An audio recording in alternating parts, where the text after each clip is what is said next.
Well, looky here. You are listening to someone who is bold, authentic, diverse, unpredictable. Baby, I am unapologetically Ramon, and you have entered my zone, the QB zone, baby. Hello, somebody.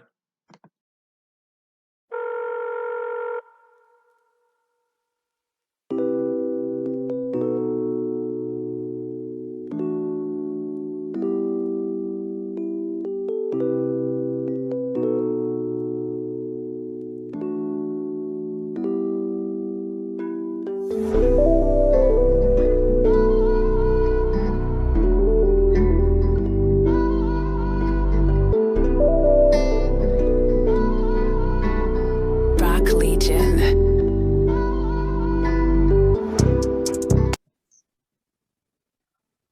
So today we're having a heart to heart with Bre Jour. She is an author who wrote a book that I thoroughly enjoy. It's a book of poems entitled So Let It Be Written.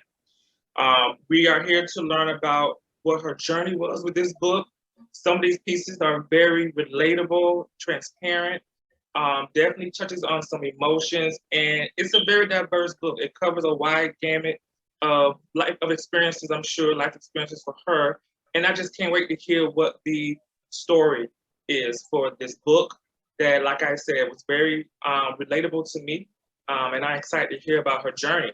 Bree Joy was born and raised in Miami, Florida. She received her undergraduate degree in English at Florida International University, which we went to the same college together, so we've known each other for a few years. Been a long time. Good to see her pretty face again. And an MA in Executive Management from St. Thomas University. She is a member of Zeta Phi Beta Sorority Incorporated. Her career background includes work in the education system, public sector government, and nonprofit organizations. So Let It Be Written is her first collection of published poetry, and now she currently resides in New York. Bree Joy, welcome to the QB Zone. So glad to have you. How you doing today? Thank you. Thank you. I'm so humbled by the invitation. I'm happy to be here and dive into the goods. Thank you. Thank you. Good to be here. Good to see you as well. Absolutely. You too. Now, I came across this book through your social media, of course.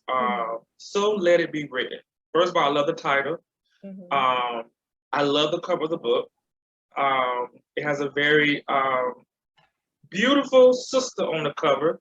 Yes. With half a face that speaks volumes when you think about the personal touch that a lot of these poems have. And you start the book by saying, for those who are brave enough to share their inner voices. What brought you to writing this book, So Let It Be Written? How did this journey come about, and why was it important to have something for people who can speak their inner voices? Absolutely. So this journey of poetry and writing started maybe in my adolescence, like teenage years, middle school, high school, going into there. And so my method of writing is definitely introspective, definitely started as a way just to release my emotions and to connect with whatever issue I was going through at the time. Never really intended to share a lot of what's in the book because, you know, that's your personal testimony, right? So a lot of times what I found through writing was that I need to get this out. I can talk about it to my girlfriends. I can talk about it to, you know, my sister and try to get out what I'm feeling, but it's not the same as when you're writing exactly what your thoughts are as they come, putting pen to paper, old school, right? Right. And so that's how the book came about. It's just been a collection of poems over the years. Some of the titles of the poems are actually indicative of the year they were written. And so it speaks to that time period. It speaks to my mindset at that time as a young woman coming up in Miami, Florida, dealing with all the things that we deal with in life. And so using the start of the quote in the book, the introductory quote in the book, those of us who are brave enough to share our inner voices, all of our inner thoughts, we don't say everything that's on our mind to everyone. Like you have a select few people who could read your mind or who will know exactly what you're thinking. But a lot of times the innermost parts of who we are, like what speaks to our spirit, where our soul resides, is not really shared. Unless you have a diary and you can really delve out. So this is like a piece of my journey, my inner voice being put out there without regard to what people may think about it, because it's a therapy in itself, I think, for me. And so to be able to share your inner voice is a brave thing, no matter in what format you do it. We all have our artistic and creative ways of doing that. And so the written word, I think, is one of the most powerful ways to do that. Absolutely. And what I like is that writing poetry, I found, is very freeing. It is very much therapeutic. You know, writing regular books, you know, you have to worry about sentence structure and punctuation. And so you can tell a story and you can be open and transparent, but there's, to me, more of a freedom with poetry. There's not so much restriction on how you need to write. And so I think with that comes a level of peace. I definitely found it easier to express myself and release my inner thoughts and emotions. So I love the fact that that was also part of your intent, the therapeutic aspect of it, and just really expressing your voice. And I think that, you know, you start by saying, for those who are brave to share their inner voices, you were brave enough to even start off by sharing your voice and being open to really being very honest and open with your thoughts. And because a lot of times, you know, we can keep those things in, whether it's for fear of judgment or just not wanting to deal or touch on certain emotions. You know, I said earlier that this book definitely has a wide range of emotion. It covers, you know, a wide gamut of emotions. And once you get past that amazing quote, the very next page are the chapters, the sections that the book is broken down into: the inner voice, prayers, relationships, the earth, here, there, everywhere. How did those sections come about? Especially here, there, everywhere, and the earth. I really love those two titles. Definitely. So I think the sections created themselves. Once I started to arrange and select which pieces of poetry I was going to use, I think categorizing them in a way that made sense was the first step. So I knew this group of poetry, it was already about relationships. So that was the easy part, right? Right. I like to observe nature. I love, you know, talking about, in the book, you'll see a lot of reference to trees and flowers, because I think those symbols are very telltale of how I see and view people and humans and how they interact as well. And my relationship to, you know, being connected to the earth and grounding myself. Absolutely. And then, of course, prayers are literally prayers, like things I've written down in my petitions to God, and just trying to figure out, can you answer me? Like, hello, here I am, right. Here I am, right? Yeah. Definitely, I'm like, in the Bible, it's a whole bunch of prayers, it's a whole bunch of petitions to God, so these are mine. And then the inner voices are just different thoughts that I've had, and just observations. A lot of it is definitely observations that I've made, and just putting it to words in a creative way, instead of just saying, oh, look, there's a bird flying in the sky. Like, what other ways can I be more descriptive about that and bring an artistic flair, if I can, to it? So that really broke it down. Oh, here, there, everywhere. You know, I found there was, I have a picture, an old picture, and I'm holding one of those quote boxes, and it says, God bless this hot mess. Because for a period of time, I felt like I was a hot mess, just struggling and trying to find myself and find where I belong. And I think during that time, I was all over the place. And so here, there, everywhere really speaks to just like, these are the random collection of things that don't necessarily fit in the other categories, but they reside in their own space as miscellaneous, but miscellaneous is not cute. So right. No, here, there, everywhere is where we fell. And you mentioned being descriptive. You were very descriptive. And what I love is that I'm a very visual person. So a lot of times when I read something or people are telling me a story, I'm visualizing it. And I'm really in a space where I'm reading this book, especially in the earth.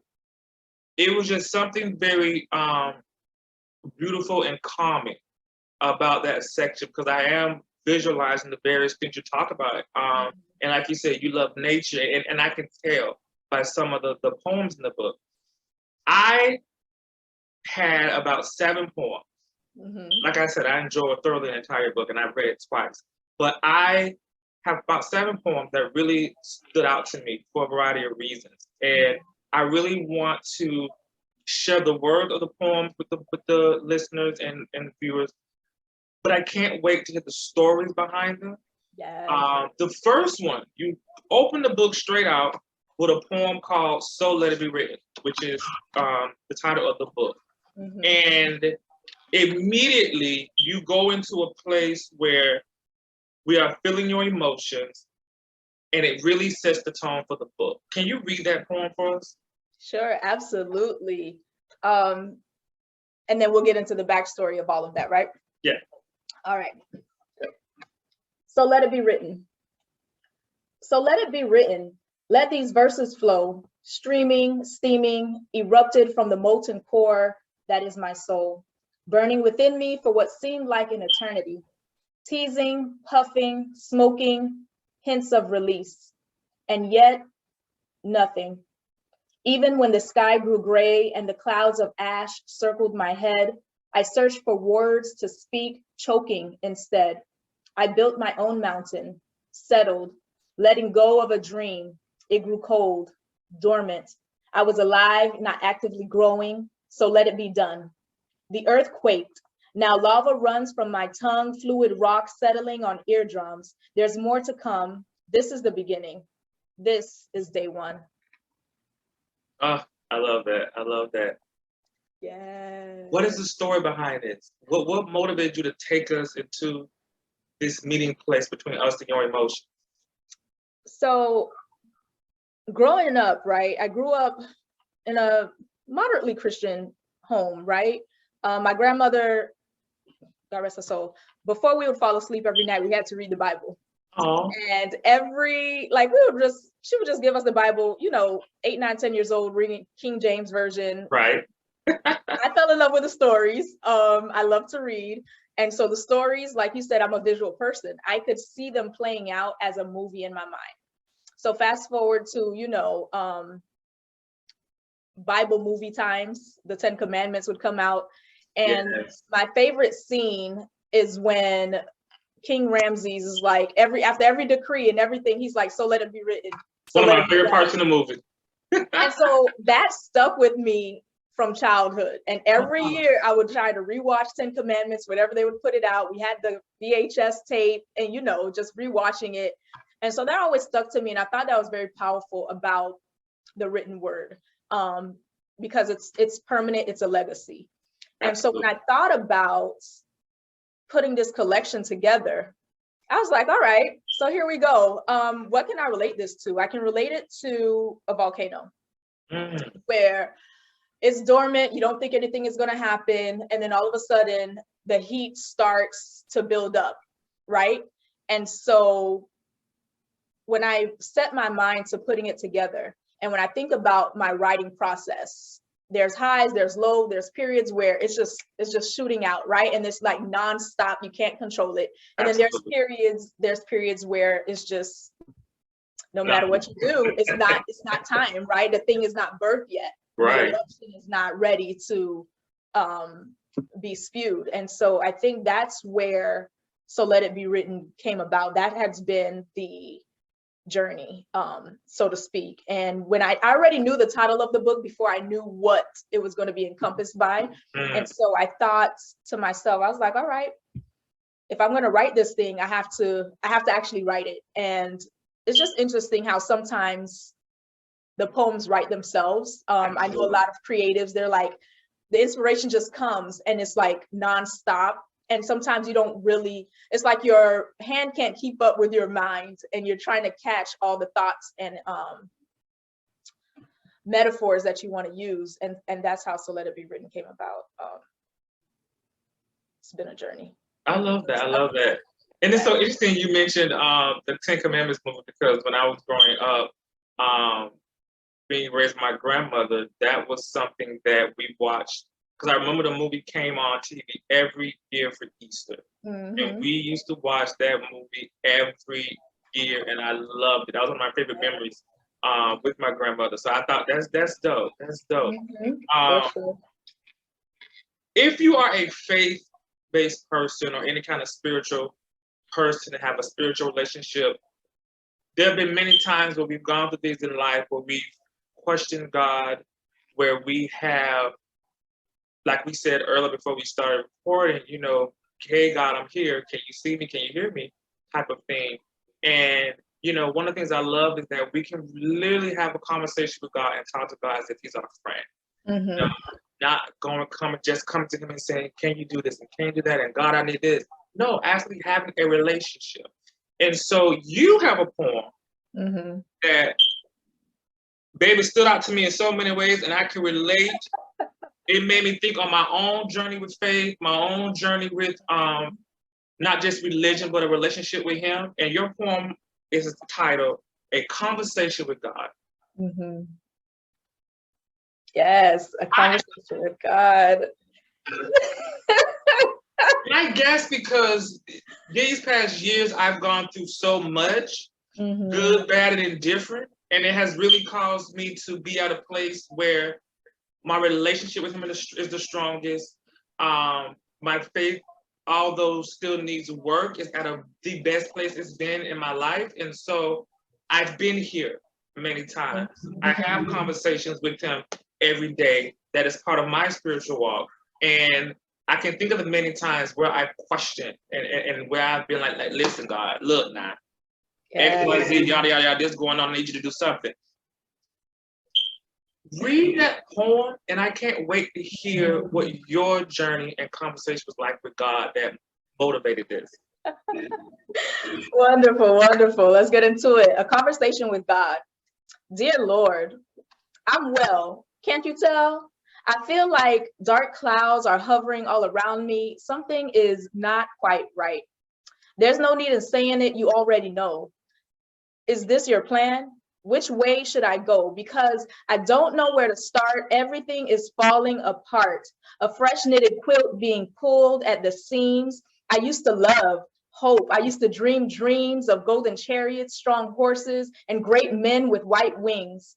I was so much stronger then, climbing the steepest mountains, knocking down giants like David. There was nothing I couldn't do if I really wanted to. It all shifted somehow. I don't remember when. I'm so lost now. Sometimes I feel like crying and the pain is so hard, I feel like dying. I'm loving you. I'm trying with all my might, but I don't really like this fight. I'm at the edge of the cliff and it's time to fly when I realize I'm afraid of heights. This was never a problem before. When I was so secure with my family, with school, even on the job, my God. Oh, taste and see. Is this what is happening to me? It's becoming so clear. I'll sit quiet now. Your voice I want to hear. I've waited so long and without understanding to sing that song. Psalm 34 makes all the waiting. Hey, daughter, how you doing? You look a little down. What's troubling you now? I'd rather you open up to me. That's the way it should go. What happened? You've lost faith in the word, it seems.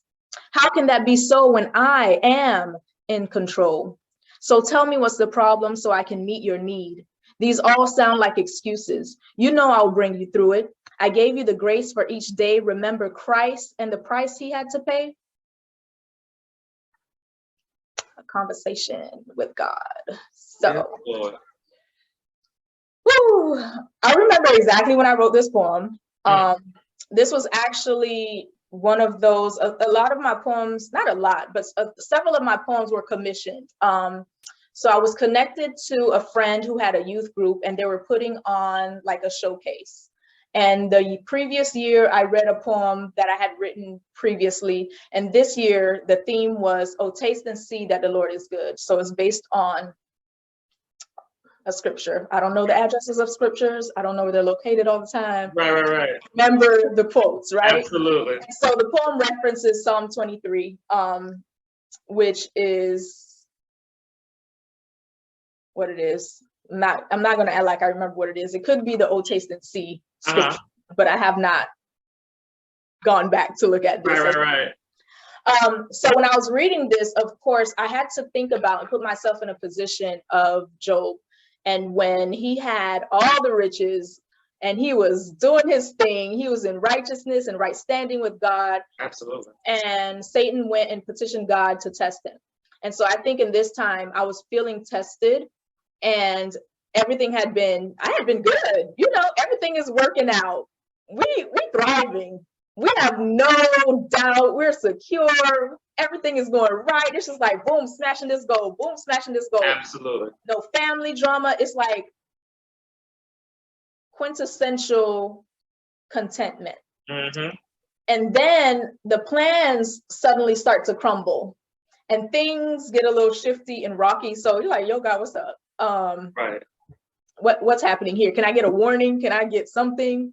So you start questioning all these things. And I think I was unemployed at the time as well, because I was just grasping for whatever. And I had to sit and really put myself in a posture to listen and think about God's response, right? And so the response is, hey, daughter. And, you know, when I talk to God, I talk to him how I would talk to anybody, unless I'm like in a consecration period. Right. Usually I'm like, God, what we doing? Why are you doing me like this? Like, absolutely.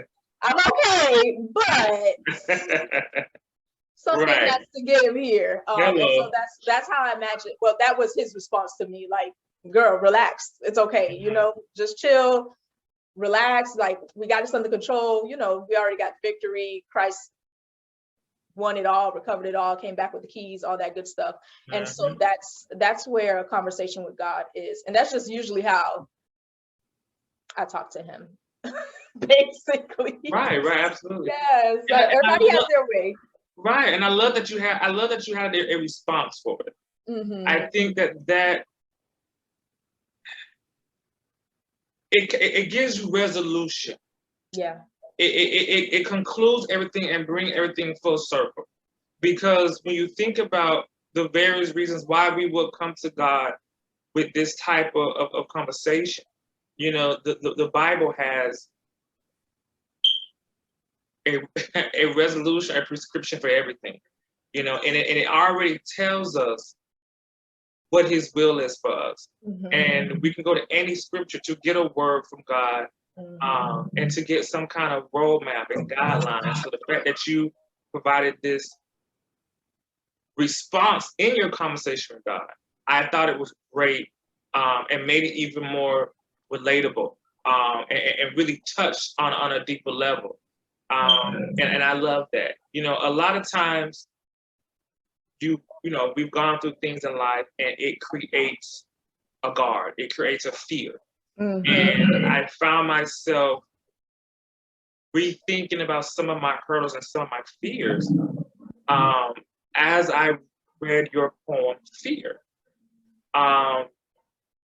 We all have fears. We all are afraid of something, have been afraid of something. It's part of this journey of life, evolving, growing, being our best self. And so you are honest. Once again, like I stated, you're very honest and transparent in this book.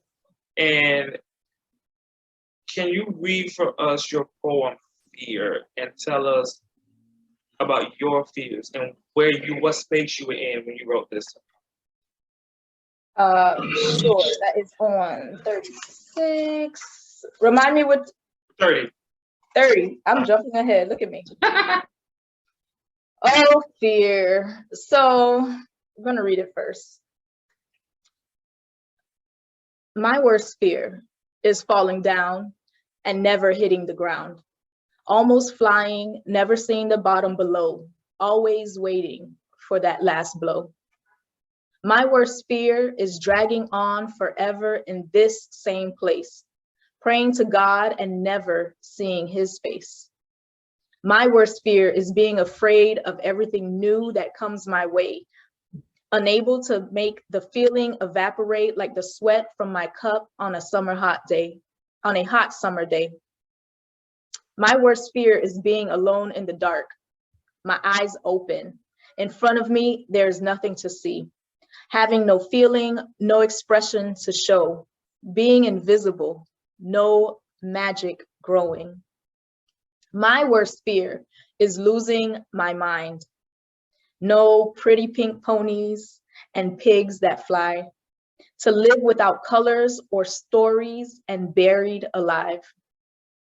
I fear the word and what it brings. I fear the day birds have no song to sing. I fear the light if it shines too bright. I fear the darkest parts of night. Fear, fear, fear. So I'm truly afraid of the dark, right? And so I think that's how it started. It started backwards, and I've had several dreams of, like, you know, we have those flying dreams, and then you wake up and you don't know the resolution, or you're in a dream and you're just falling, and then Absolutely. you don't know what's going to happen. Mhm. And so I think I woke up one night from a dream like that, and you know, I can't sleep with any bit of light, but I'm afraid of the dark. So it's a contrary situation to be in. And so I just started thinking about, yo, what if all the things that I was afraid of, I just called them out and confronted them head on. And so I did that in this poem, just the things that I would be sad to experience and be afraid to live without. Like, and the losing, all of these are like legitimate fears. I fear losing my mind and losing creativity and not being able to express myself. And just not growing, not being able to evolve. Like, I am a person who accepts change and I'm ready for things to progress. I don't like being stagnant. I like a routine, but I don't like a routine that just goes on forever, you know? So there has to be some type of movement and progress. Like, anything that's not moving, I think is dead, right? Especially in the universe, if you think about the galaxies and the world and the earth, we have to be in constant motion, and we are in constant motion. So for me, anything that is like a little too still, I'm like, all right, you're not alive. Something needs to give here. Right. So I'm on this whole vibe here. And so I think that's where the fear comes out. And of course, full transparency across the board. I was like, wow, I talk about God a lot, huh? Yes, I love it. I love that. I love that. It clearly there's a spiritual undertone in your life and in your journey through life. And I think that's awesome. I think that what has and will sustain us. For sure. Anything that comes our way. We've all dealt with love, relationships, and matters of the heart. And baby, you have a section specifically for relationships. And I'm sure they are based off of real life experiences. And my Lord, you have two specific poems that really takes you to a place. Beautifully written, touches on every emotion and matters of the heart. And I just really found myself reading this specific section. I found myself reading more than once before I even made it to the end of the book. And one of the first ones that stood out was Roses. I also love the fact that a lot of these poems are, well, all the poems actually are short, sweet, and to the point. And Roses, read and talk about where this comes from. You know, you start off by saying Rose Collective, 1 week, 3 bouquets. Take us on your journey with this poem. For sure. Roses, true story. All right, Rose Collector, 1 week, 3 bouquets, yellow, pink, rainbow. You said you liked flowers. I brought you some in an attempt to win you back, test your heart, prove myself to you. They weren't aromatic. I think you gave them a look, sniff, mumbled a thank you. I did. A hint of a smile. Place them in water. I did. And as you took your leave, you left them here, crowded in a vase with the others. When we're dating, I think for a woman, it's very interesting how men try to prove themselves, right? And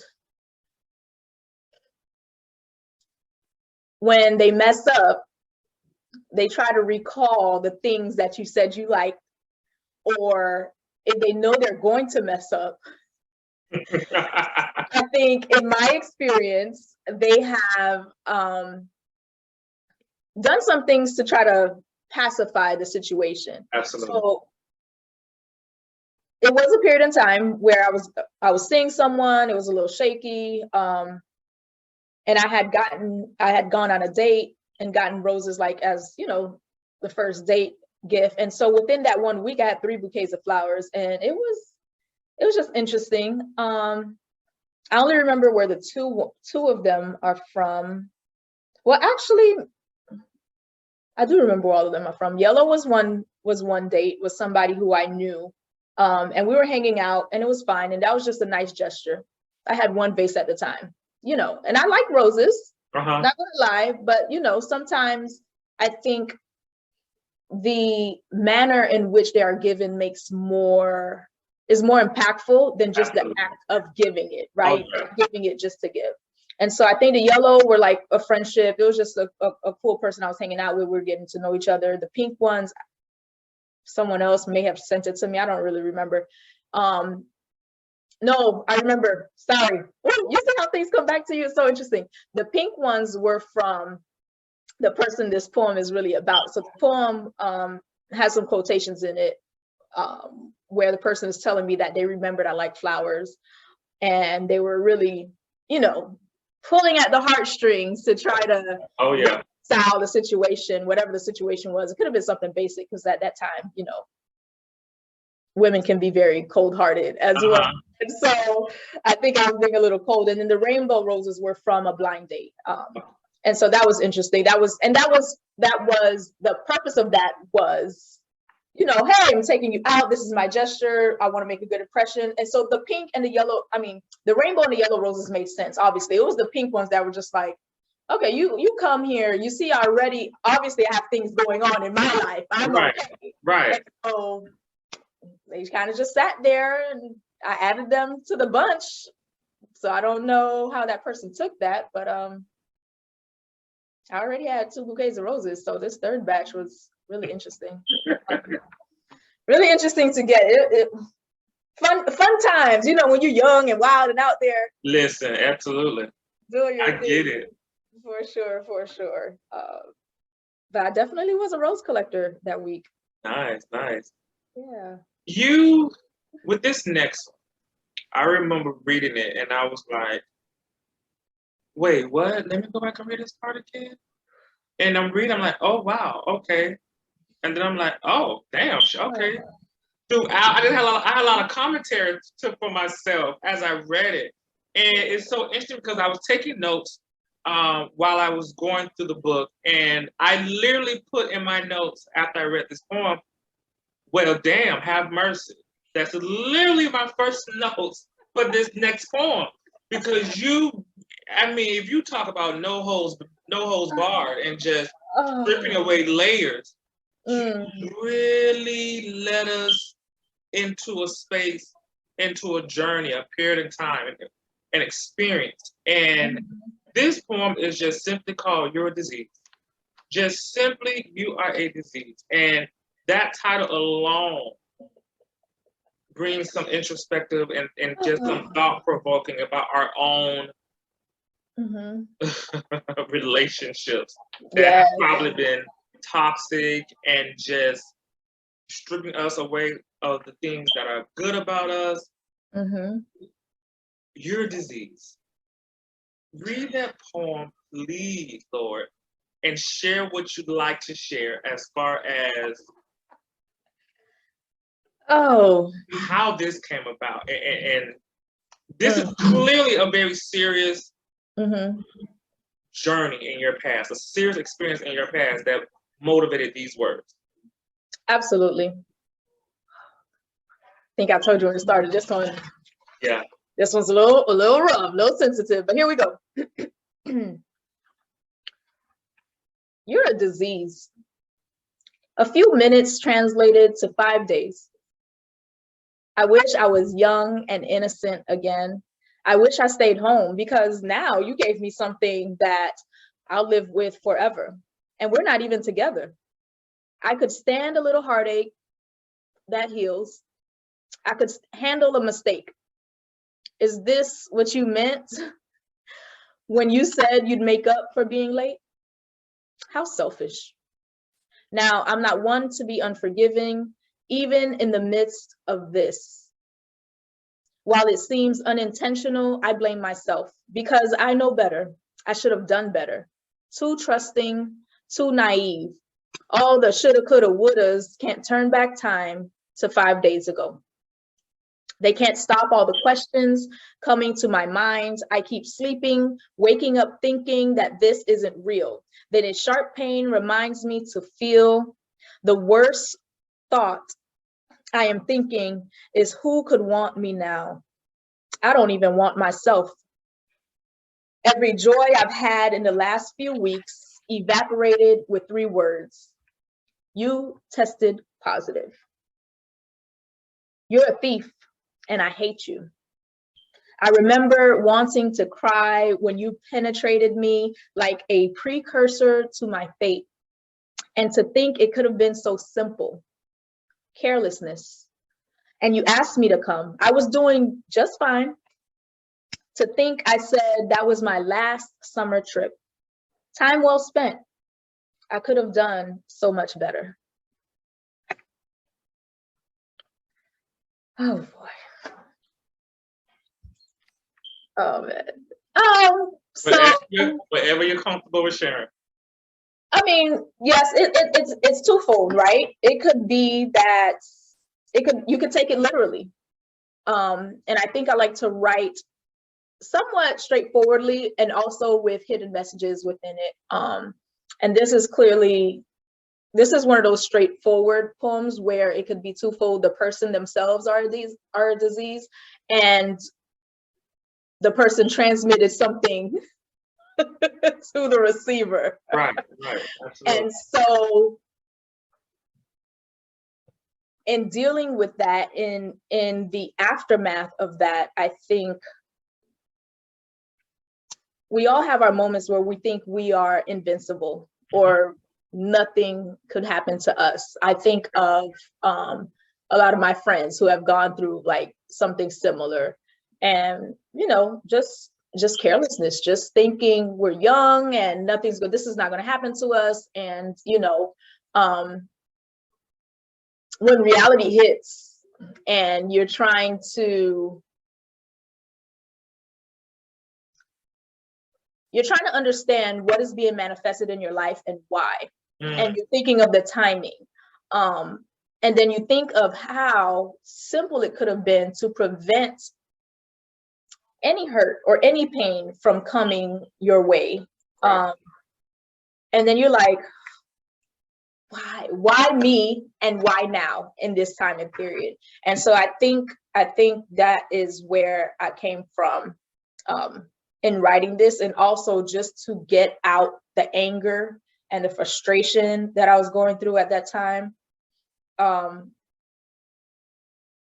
And just thinking about all the, you think about, what if I would have done this differently? How could I have avoided this whole situation? And sometimes it's inevitable. Like, sometimes if you think about fate and your journey, and if something is meant to be, is going to be no matter what, how or when. And I think this is not one of those situations, because definitely I think that when you're living, again, I'm going to get spiritual, like if we're all sinners, right? But you intentionally do something you're not supposed to do, you have to be prepared to deal with the consequences. And so when you think about you're a disease, it's accepting the fact that this is a consequence to an action, that you completely boldly made a decision to go along with. And that's how I am, right? I was just like, okay, Lord, I know I shouldn't be here.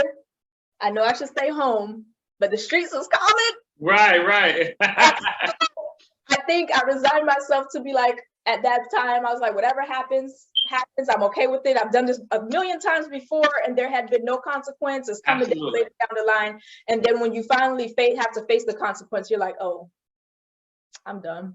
Right. But it is what it is. And we have to move forward. Like, what else? How are we going to move forward? Absolutely.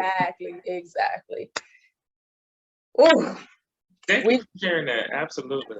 Of course. Yeah. That's why we're here. Right. Say, confess your sins, and he's just right to forgive you. Hello. There you go. Trying to be And I wonder, when you were writing a lot of these pieces and you're having to relive emotions and go back down memory lane, and I'm sure things that you thought you had moved past or healed from, did it, I want to say, re-traumatize you? But what was it like to have to relive some of these emotions and experiences again as you were writing? A lot of them I've written within the moment.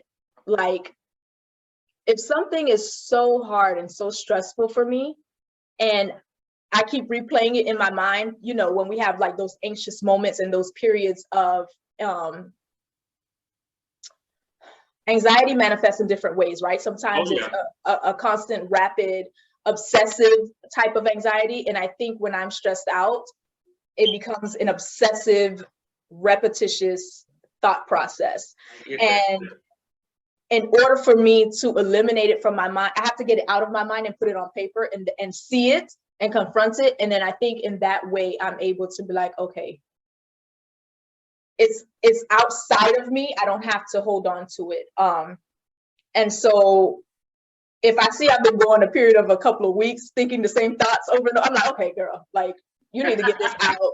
You need to get this out so it can get from it has to live outside of you for you to get over it. And so I think that's what's happened. And other times when it's something that's lingering that I've repressed, and then I'm like, okay, I'll finally get it out. It's difficult, you know. Sometimes we shed tears, and sometimes it takes a while. Like I spoke earlier about how sometimes, you know, the words just flow out, and other times it's a struggle to get it out. Like I don't want to say this like this. How can I truly articulate what this means and how I'm feeling it? And those are the most difficult times to relive an experience or put the experience to paper. Absolutely. You take us on a little journey. I don't know if it was a date, but it was definitely an interaction with you and the individual. I love the title. I love once again, the very, very descriptive ways, whether it's the dog that you said is whining, whether you touch on bush baked beans and beef sliders. You are very descriptive in this experience, this interaction with someone. Music festival. Music festival is the next poem that I want to touch on. Read that for us and let us into your backstory with this one. Absolutely. Music festival. I'm on the couch with the soft light from the gray sky outside peeks in through the slits in my curtains. Maybe I should fix it. My mind wanders, preoccupied with replaying the last conversation we had in my head over and over, pulling at my split ends, trying to remember, was it really something I said? Or did you create a false scenario instead? My dinner's burning. Damn, again. I'm at the table now where we used to sit together, having this hodgepodge of a meal, uninspired since you left. Bush's baked beans, beef sliders with blue cheese, and Coleman's mustard, tortilla chips, The dog is whining like he knows something is missing. I think he misses you. Sitting at the door, staring back at me like, what did you do? I tried to explain it to him what I don't even understand because I don't know what I said. It was hot. You were hungry. The music was loud. 2 drinks, 2 beers each, and we were free. Maybe I sweated too much, released my inner and deepest fears, disguised as delirious banter, distracted by the magic of the moment. Didn't realize you grew silent. Responded to my excitement with monosyllables and avoided my eyes like I was Medusa. I may as well have been, because in the car you turned to stone, pretending to sleep so as not to speak. I sensed you were perplexed, but I brushed it off. I was still feeling high and the radio mix was banging.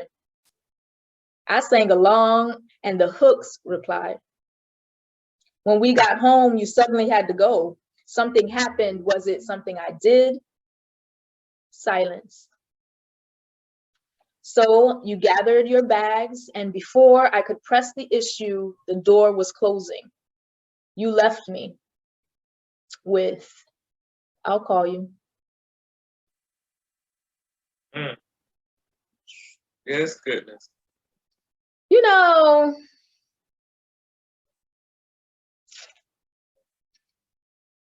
I haven't relived this moment in a long time. And it's interesting because today I saw, you know how your phone shows you memories from 5 years ago, 2 years ago, a year ago. Sometimes memories I don't need to be reminded about.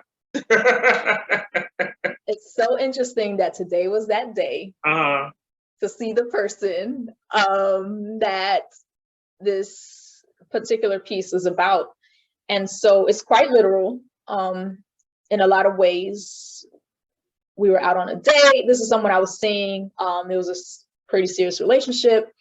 And this was towards the end of that relationship. I think this was the turning point that caused the relationship to sour and to discontinue. And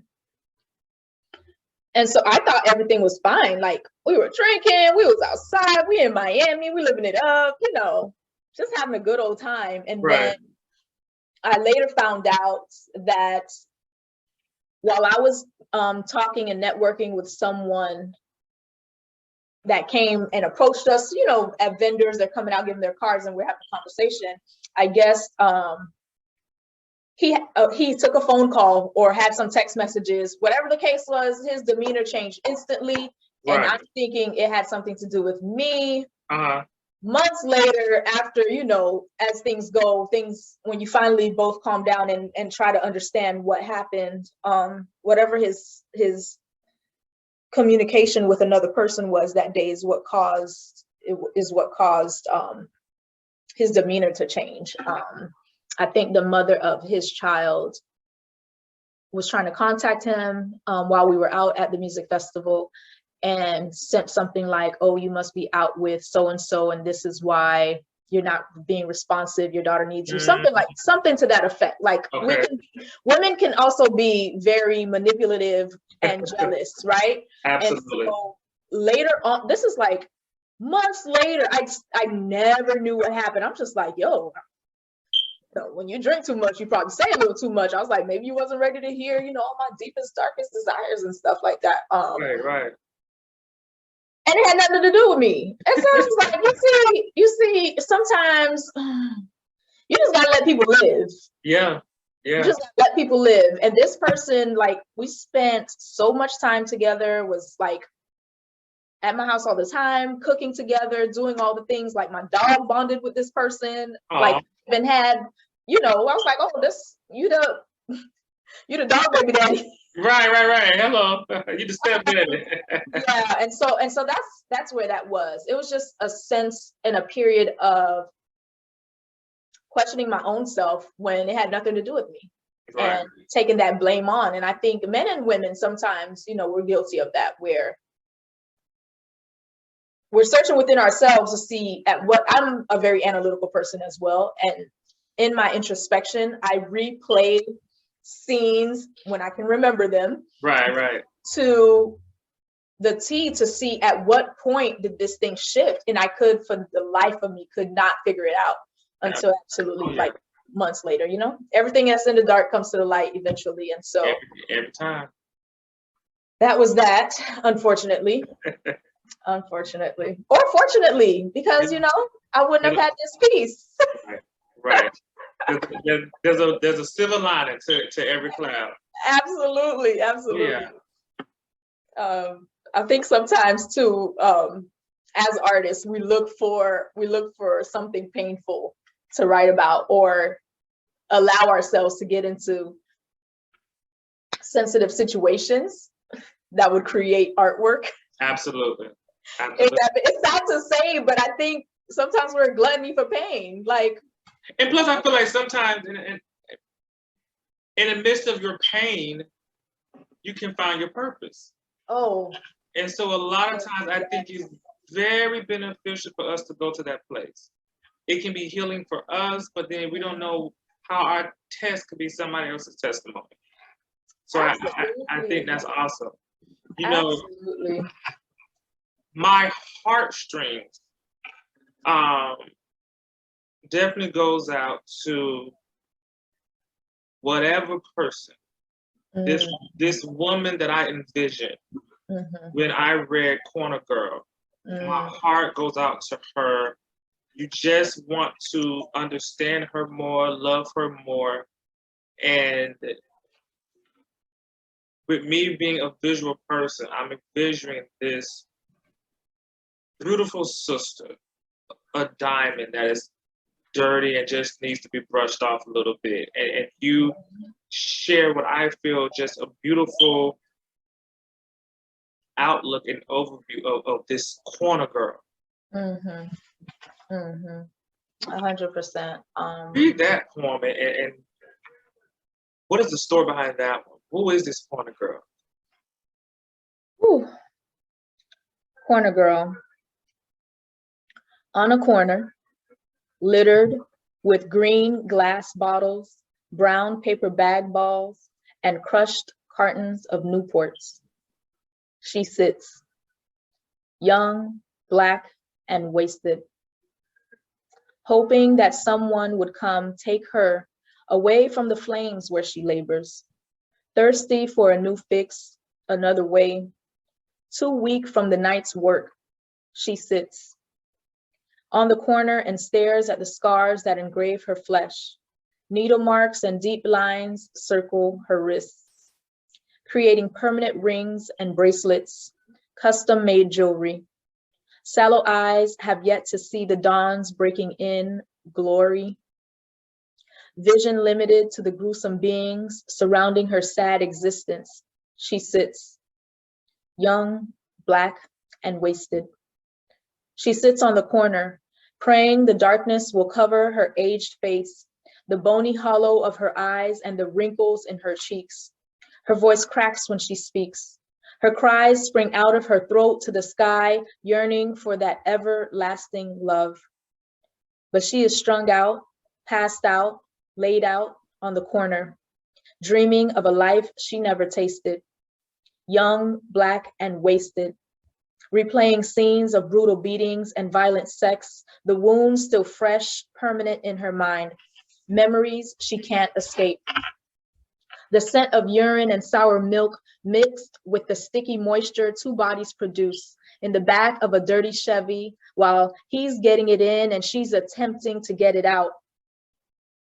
When the day melted away, the night became her shelter, her escape, her end. Young, Black, and wasted.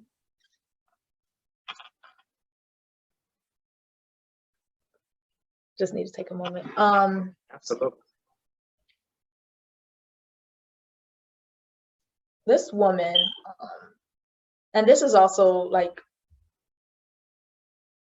I think, my premonition into sex trafficking, because I wrote this while I was still in college, before, like, we knew sex trafficking was going on. We knew about the horrors of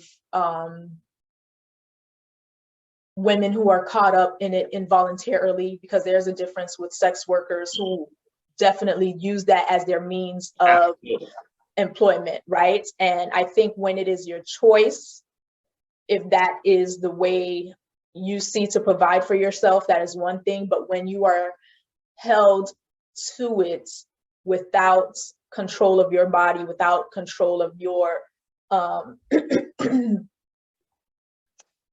income, or just any autonomy of yourself, right? I think it becomes something completely different. Obviously, it's prostitution and sex trafficking. And when I wrote this was not something that was widely talked about. This was not something that, you know, was in the news. There weren't a lot of propaganda around its prevention and eliminating it, right? I think in the more recent years, it's picked up traction. More and more agencies have become vocal and I don't want to say visible, because I was going to say transparent, but more visible about their efforts. And so this poem, when I wrote it, I just thought about where I used to work. I used to work in the inner city, and I would see women who, you know, were out there, and a lot of them just seemed, they didn't look like, now there's like, sex workers are empowered, right? Some of them, the ones who, you know, obviously do it by choice, they're empowered and they know what they're doing and they're making their living. But at that time, like in the late 90s, early 2000s, it wasn't something that people were proud of or had a say in doing. And I think when I wrote this, I was thinking of that woman who had no other way out. Like, this is their means of survival, and not by choice, could have been brought into it forcibly. And her journey, and how you may think when you see certain personalities or people who are out there that they do not yearn for something different. And I just imagine this personality or this character and their journey, and just decided to write about. I was like, yeah, let me put myself in that person's shoes. If it was me, this is how I imagined it to be. So yeah, this is Corner Girl. What this did for me was, and I find it a privilege. I feel like it was probably part of my purpose, was being in social work for over 10 years. And I'm on the medical side now, but for the bulk of it, I was in child welfare. Mm-hmm. And I started working in child welfare in Central Florida, which is where I'm born and raised. And, you know, my little small town, Brevard County, I want to say the worst thing we probably dealt with was, you know, a mama probably beat a child too hard, maybe left a little, you know, little minor mark, or you might have had some DV. That was probably my worst case, was some DV. Moving to South Florida, it was a whole different beast. I mean, I have been a social worker for 3 years when I moved down here, and I felt like I was fresh out of training, because it was a whole different beast. Things are more fast-paced. Things are more dramatic. I mean, I'm coming across situations on a daily basis that, when I was living back home in my little town, this is probably stuff that I would see in a movie. Like, people are going through this. You have youth that are so much more stronger than I probably could ever be, with the trauma they have to experience and go through. And it made me think of so many of the young females that I have had on my caseload that has had to resort to a variety of things to overcome the trauma, to survive. When you're 13, 14 years old and you're dealing with situations that grown behind people deal with, you're stripped of a level of innocence. You grow up a lot faster. And my heart always broke for the females, because I feel like on a regular, you women deal with a lot. just being women in society, let alone being a colored woman in society, women deal with a lot, like regular. So when you are a child, having to grow through and experience trauma, because the people who were supposed to love you and protect you neglected you. That pain is horrible. And yeah, one of the reasons why my heart gravitated towards social work, and one of the reasons why I think that God used me to be beneficial, is because I've had some similar life experiences to some of the trauma, not this particular trauma, but some of the trauma that unfortunately kids in the system have gone through. And it just made me think of so many of the female clients, made me think of how I hopefully have enriched them. And I will say that some of them still contact me, and to see their growth, to see where they are now, that's very impactful and rewarding for me. But this poem, you know, and you touched on human trafficking, sex trafficking, and you know, to know that you wrote this in college. You know, we were in college together in the early 2000s. You know, well, you know, some years ago, and to know that, look at where it's at now with human trafficking and sex trafficking, and oh my God, that alone, I have a lot of stories in regards to people I've encountered with that. But I really respected that poem and appreciate it because it gave light to their struggle. It gave light to their strength and what they have to endure, and it gives a voice to their pain. And I thought that was very, very important, very, very special that you did that. Yeah, I related in so many ways to this poem. Absolutely, you know, and you know, even though it's called Corner Girl, I also thought about the little Ramon that was 8, 9 years old, 12, 13, and what he went through, or even some of the other young men that I've had on my caseloads. This is amazing. And even if it wasn't just with my work through social work, you know, just being in a Greek organization, I know we all have our respective youth groups, and just the work that we've done with ours, and capitally, it's amazing. This is a very powerful and impactful, I feel, poem, especially for anyone who has worked with the youth in any kind of aspect. That's awesome that you shared that. Yeah, no, 100%. Thank you so much. And I think living in South Florida, even if you're not directly in the field of social work, if you're an educator, you obviously know that it's related. Absolutely. If you're doing any type of community service or youth related work, even if it's like a summer camp for one summer, you're going to encounter things and be exposed to things that you don't think any young person would be exposed to. Absolutely. And it definitely grows you. It definitely changes your perspective and shows you, if nothing less, how I was going to say, there was a word that I'm looking for. Here you go, a writer that forgets words.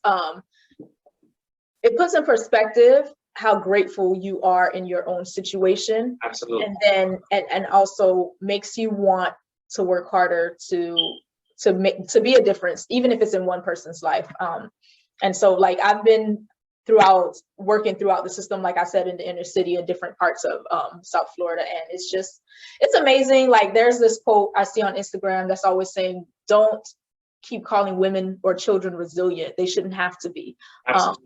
And I agree with that 100%. Like it's a reaction out of circumstance. It's not something that you want to be depending on the situation, right? Yeah, you can be resilient in certain things by choice, but you shouldn't have to be forced to be resilient if it's not naturally your place in society. So absolutely.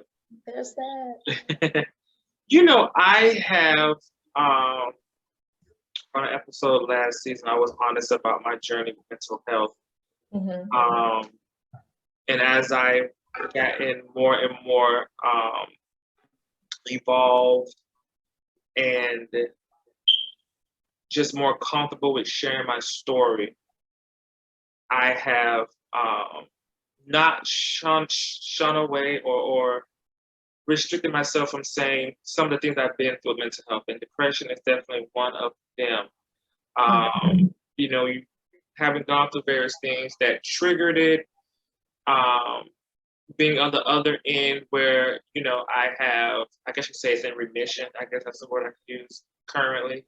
And then of course in our community, just being Black, it's not like we address mental health. I'm happy that within the last year or two, probably maybe because of COVID, that more people and entities are being more vocal about it, especially on the male side of it, because, you know, we swallow our emotions and our pride and we keep it moving. And especially when we're growing up, a lot of us have probably had certain mental health that started to show its ugly face when we were younger, but we in our community, we don't talk about it or didn't know what it was.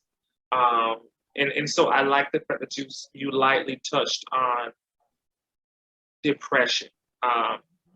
It's a very short, sweet, and to the point poem, but it has a purpose.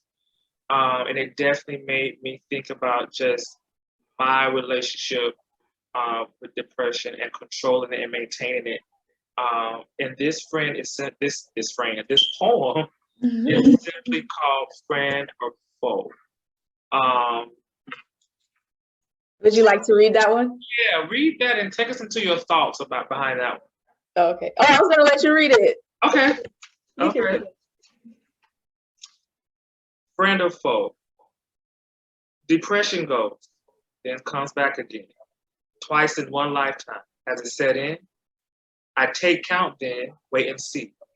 How many times this friend will visit me? It makes me think about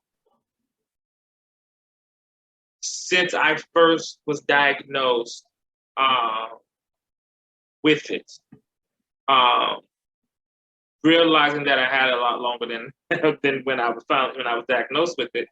But just seeing in the poem when you say when you talk about it, oh, what's my page? Oh, okay. When you mention how many times this friend would visit me, the fact that you call it a friend, what I find so interesting is that speaks to me because, you know, depression is looked at as a negative thing. Some may look at it as a hindrance or any kind of mental health or even if you have like any kind of physical ailments. You know, it's looked at as something negative, something that can hinder you, restrict you.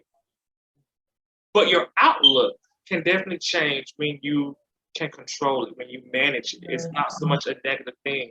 It can be a motivator. It can be something that makes you stronger. And so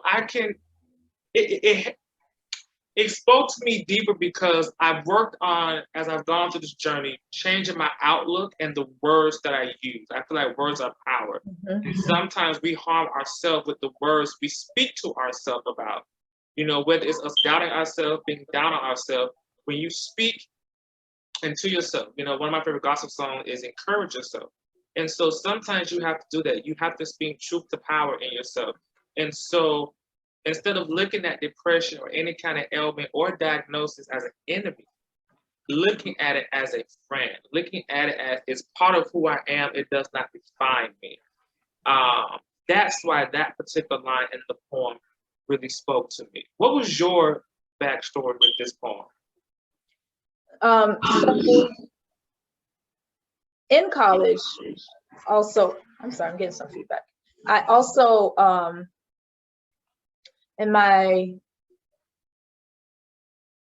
I want to say early to mid 20s, I started noticing that I wasn't feeling as I did before. And I think throughout, I've always been a temperamental person.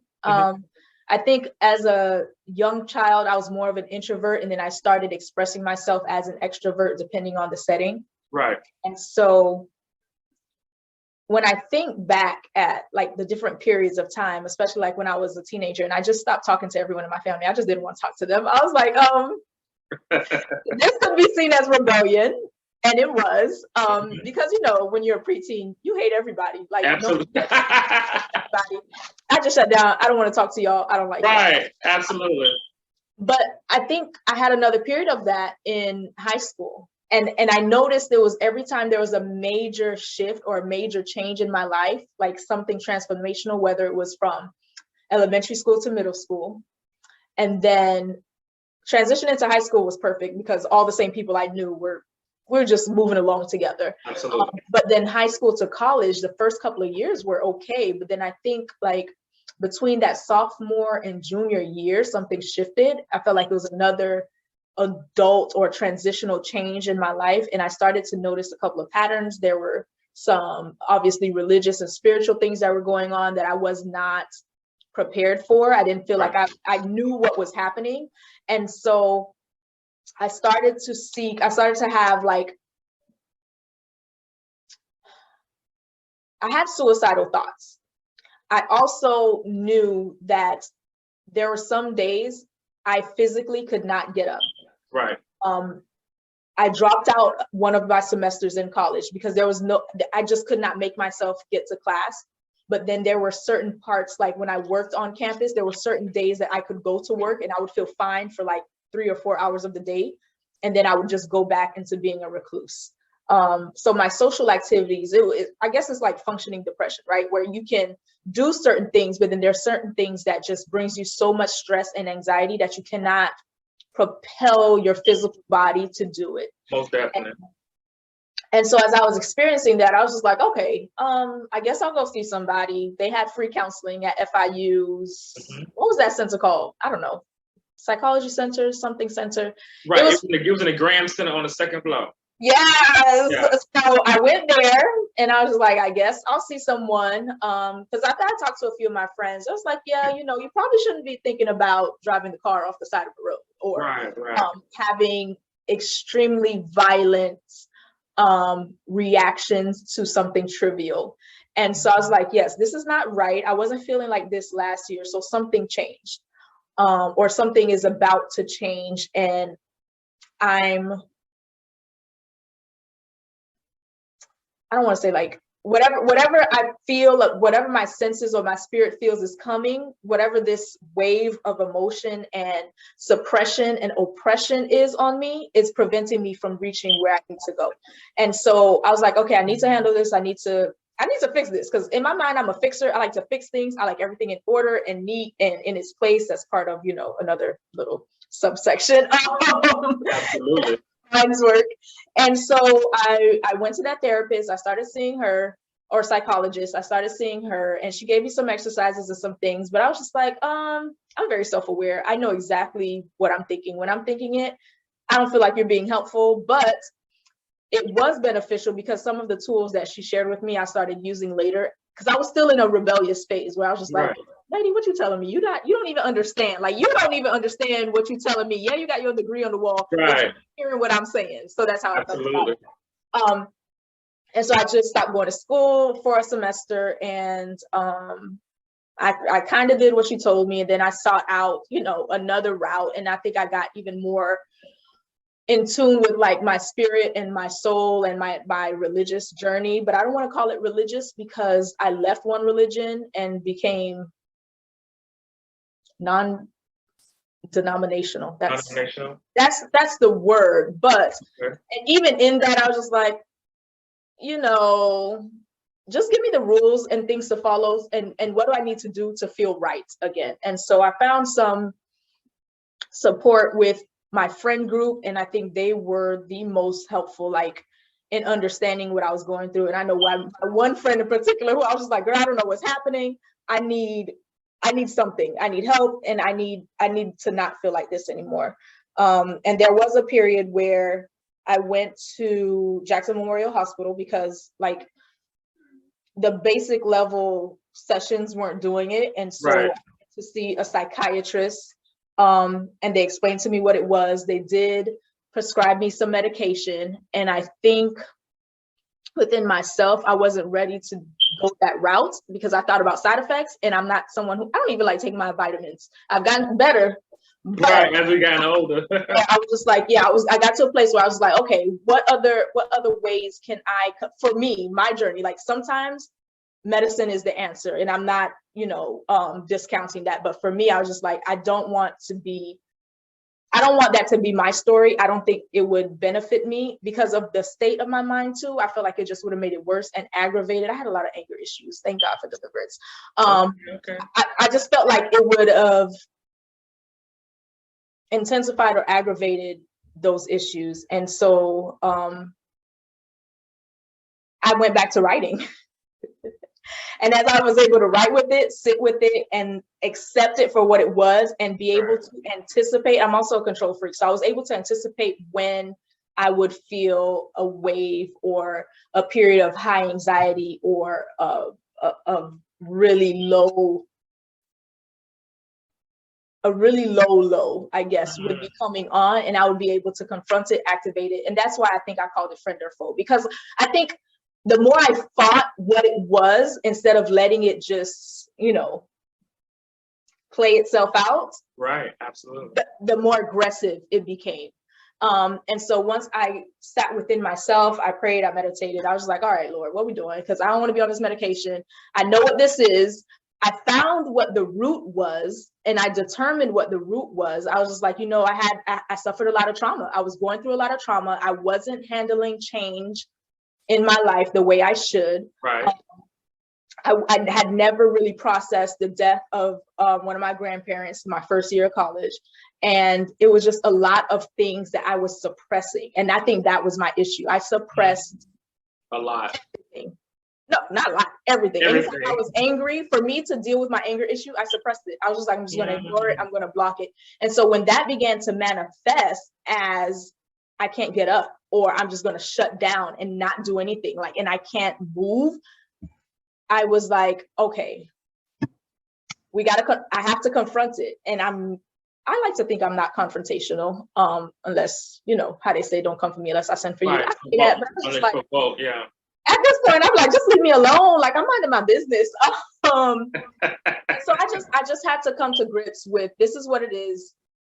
When I know something challenging is about to happen, this is my rule book. These are my steps. I know this is going to be hard. I know that there's going to be a period or a week or so. I give myself room to just be and not try to be in control of it. Absolutely. And so, during COVID, it was like when it first hit, I was in a place where I thought, like everyone else, I was like, oh, we on the up and up. I have all these plans. I'm going to do all these things. And then I went back into a funk where I was just like, I don't want to do anything. And I had to accept that it's okay to not want to do anything. Absolutely. That I didn't have to be on all the time, or I didn't have to be like overexerting myself for everyone else and pretending that everything's okay. Like, it's okay for me to step back and relax. And thankfully that helped. And COVID produced this book, because if I did not have those months of just sitting there, I probably still would not have done the book. Gone forward it. Yeah. So depression is very interesting. I too am very grateful for, the awareness, and like now I feel like there's help everywhere. And like in those early 2000s, they was just like, you barely anything. Like, you crazy. Yeah. No, you crazy. It was just, you're crazy. Yeah. And that was it. There was no visibility of it. It was definitely hidden. And even now it's still hidden, but at least now we have more conversations about it. More of our friends who have gone through it are therapists now. And so it was like this. Yes. Yeah, absolutely. Social media. I love it. Thank you for social media. It's toxic, but at the same time, it has a good benefits. Yeah. It's doing some good work, and I'm very grateful for that. And so I don't want to say depression is my foe. Every now and then, it happened twice in my early 20s. I'm now a little bit older than that. And it's come a couple of times since, but I can recognize it now. I think once I'm able to define it, it makes more sense. And I know how to, I don't want to say live with it, because you don't necessarily have to live with it, but I know how to manage it, if that makes sense. Absolutely. Oh, no, absolutely. It makes complete sense. I definitely think that with my journey with depression, mental therapy and prayer, I feel like have been a perfect marriage in my life when it comes to dealing with mental health. And part of me dealing with it has been talking about it and sharing it, and not feeling embarrassed or ashamed, but feeling empowered. Yes. Because, you do think, especially years ago, oh, you're crazy. That's the first thing that's associated with any kind of mental health. But yeah, when I started to get help for it, and you start to find out why you made certain decisions, why you did certain things, why certain things trigger you. It's like you become reintroduced with yourself and on this journey of becoming a new you, your new normal. So, I enjoy talking about it now. I'm not embarrassed by it. Right. It's not an easy journey, and it is a day by day process. You have to work at it daily. When certain things in life happens, it can trigger your mental health, but it's like any kind of ailment, any kind of disease, any kind of sickness. Some people get the flu every year. Some people have illnesses that, unfortunately it flares up. It comes out of remission. And then you can be in remission for years. So it's definitely a journey. I don't think you're ever cured from it. I think it's you manage it better. Because also with depression, let's be clear, that doesn't necessarily mean just because you're having a depression episode, for lack of better words, that something bad has happened. We could be in the midst of blessings and still our depression can be triggered. And I think a lot of people who don't have depression or don't have any kind of awareness of it, they don't understand that. You know what I'm saying? You can have someone who is popular as hell, can be in a room full of people and feel alone. So yeah, that's definitely something impactful. Listen, So Let It Be Written by Bree Joy is a book that I'm very excited I came across. I thank you for being open and transparent, not just with writing the book, but sharing your story. I hope that, and I pray that anyone else who reads it is enlightened by it, takes a look at their self and moved and motivated by your story and your word. Like I said, you're very descriptive and very transparent and vulnerable in this book. Will there be more writing from you? What else is going on with you as a writer? And where can people buy this book? Of course, there is more to come. The next project is called Reflections. It is due out 2022. I'm gonna just say that because trust me, I know how it is. Yeah. I was being very I was getting ahead of myself because I wanted to release it last year, like 1 year after So Let It Be Written. But I was just like, who does that? We're in the whole transition period now, right? Finding a new normal. And so I pushed the release date. The cover, I finally got the cover art, which is being worked on now. So hopefully it's coming sooner rather than later. Okay. The title is Reflections. You can find So Let It Be Written on Amazon or on my website, breejourwrites.com, revamping the website and all the good things. There are a few pieces that is coming up in Reflections that are posted to the website as a preview. The Reflections is going to be a little bit more political. Okay. Than So Let It Be Written. It's still going to follow the same format, different sections, very introspective. And one of my favorite pieces that I wrote was a commission poem for the former mayor of Opa-locka. And it had to deal with writing the history. Let me tell you the exact title because I don't want to say it wrong. When you write these things and you forget about them sometimes. Listen, I know you feel. Writing the history of race in America. Okay. And so if that gives you a preview of just the content, it's going to be focused on a lot of the Black history and Black relations in America. That chapter is just going to be really, really reflective of.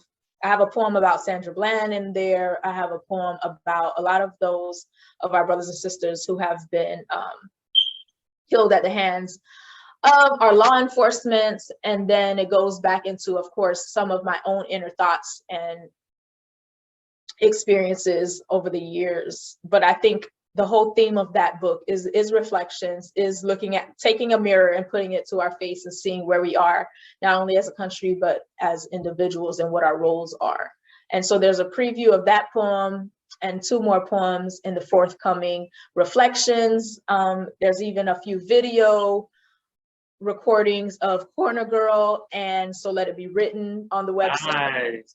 Yes, and I have a few short stories out there as well. Another project that I have been working on is a collection of short stories, which started off as a novel, but I was like, I don't think I have a novel in me, like my poems.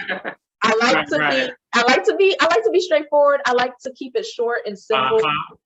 And I think being an English major and writing, and then doing a master's in writing so much, the idea of a novel just, I love to write, but also, it's work. And so I was like, I could do short stories. I can wrap this, I can say what I got to say, wrap it up, keep it short and sweet, and then I have multiple things to say. Absolutely. And the collection of short stories also has a title, Insignificant Others. And so it's going to be in the realm of a lot of relationships. So a whole lot of short stories on relationships. Of course, romantic, but also delving into familial and familial relationships, because it's romantic, familial. There's a third one. I'm not going to lie and act like I remember what I called it. So those are the 2 projects. Insignificant Others is a little bit further down the line, but coming up next will be Reflections by Bre Jour. Again, you can find So Let It Be Written on my website, brejourwrites.com, and also on Amazon. And so I hope you visit the site. Let me know what you think. I'm on Instagram at Bre Jour.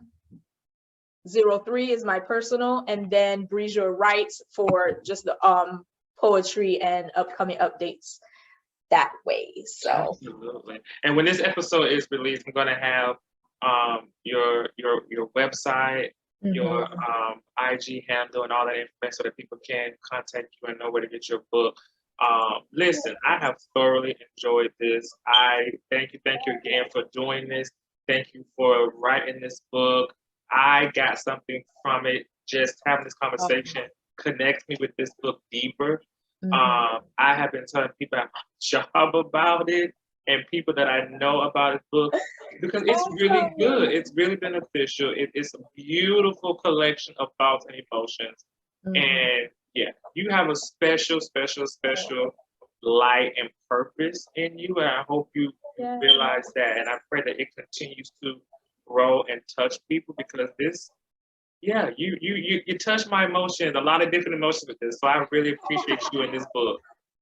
Oh, thank you so much. That means a lot to me. It's a scary thing to put yourself out there. And when you hear how impactful it is, and how, like, I put it out there for myself, selfishly, right? And because some friends encouraged me, they was like, girl, this is good. I was like, really? I was like, I'm just talking out here. But then when you get that encouragement and you hear that it's really touching people and they can relate to it, it makes a big difference. And I'm 100% grateful and still scared. Like, this is still scary. That I'm not going to take away from. It's only the beginning. I'm not going to take away from that, because we're not supposed to have a spirit of fear. But at the same time, sometimes it propels you forward, and just like, you got to face it. Oh yeah. But thank you so much. I really appreciate it. And from one writer to another to get the books, it's just like. Absolutely. I definitely believe in supporting other amazing young people. And yeah, I definitely enjoy this. I definitely will absolutely have you back for other topics and anything else. So thank you so much, Bree. I really, really enjoyed this. Thank you. Absolutely. Thank you. You take care. You too. Bye-bye. Bye-bye. Well, that's it for the zone today. We are officially shutting it down. Thank you guys so much for tuning in. And until next time, remember this. When people are intimidated by your strength and happiness, they will try to tear you down and break your spirit. Remember, it is a reflection of their weakness, not a reflection of you.